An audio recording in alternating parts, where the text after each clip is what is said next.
ఏపీలో ప్రజాస్వామ్యాన్ని మరోసారి అపహాస్యం చేశారు పచ్చ గూండాలు.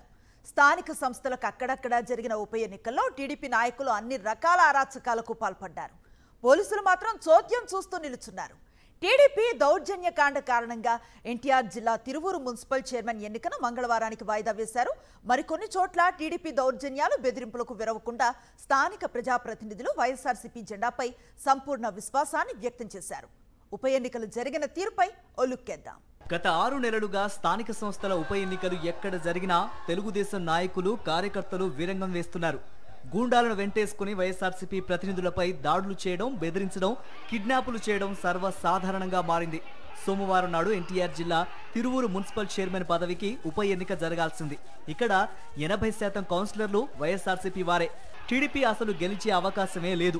అందుకే వైఎస్ఆర్సీపీ కౌన్సిలర్లను బెదిరించి కొనుగోలు చేయడానికి అన్ని రకాల ప్రలోభాలకు తెరతీశారు. కానీ సాధ్యం కాకపోవడంతో అసలు ఉప ఎన్నిక జరగకుండా చేయడానికి తిరువూరులో బీభత్సం సృష్టించారు పచ్చ గూండాలు. వైఎస్ఆర్సీపీ కౌన్సిలర్లను టీడీపీ గూండాలు కిడ్నాప్ చేశారు.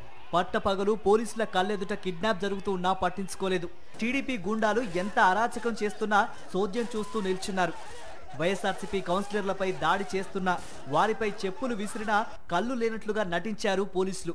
తిరువూరు మున్సిపల్ చైర్మన్ ఎన్నిక జరగకుండా టీడీపీ సాగించిన అరాచకాలన్నింటికీ పోలీసులు సహకరించారు.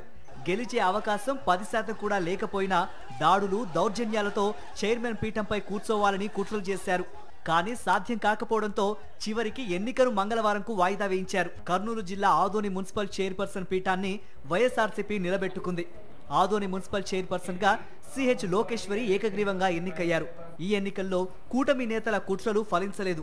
ప్రలోభాలకు వైఎస్ఆర్సీపీ కౌన్సిలర్లు తలొగ్గలేదు.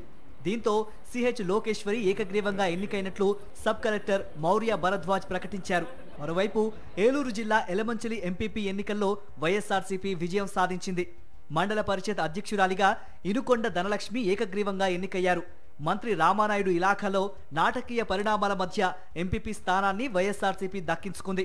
కూటమి నేతల కుట్రలు, ప్రలోభాలకు వైఎస్ఆర్సీపీ ఎంపీటీసీలు లొంగలేదు. విశాఖ డిప్యూటీ మేయర్ ఎంపికపై కూటమిలో చిచ్చురేగింది. జనసేన నేత డల్లి గోవిందరెడ్డికి డిప్యూటీ మేయర్ పదవి కేటాయించారు. దీంతో ఆగ్రహం చెందిన టీడీపీకి చెందిన కాపు, యాదవ సామాజిక వర్గాల కార్పొరేటర్లు అలిగి వెళ్లిపోయారు. కోరం లేకపోవడంతో ఎన్నికను రేపటికి వాయిదా వేశారు అధికారులు. శ్రీ సత్యసాయి జిల్లా రామగిరి ఎంపీపీ ఎన్నికలో టీడీపీకి ఎదురు దెబ్బ తగిలింది. రామగిరి ఎంపీపీ స్థానం మహిళకు రిజర్వ్ కావడంతో టీడీపీకి మహిళా ఎంపీటీసీల మద్దతు దొరకలేదు. ప్రలోభాలతో 2 వైఎస్ఆర్సీపీ ఎంపీటీసీలను టీడీపీలో చేర్చుకున్నప్పటికీ మహిళా ఎంపీటీసీల నుంచి నామినేషన్ రాకపోవడంతో రామగిరి ఎంపీపీ ఎన్నిక నిరవధికంగా వాయిదా పడింది.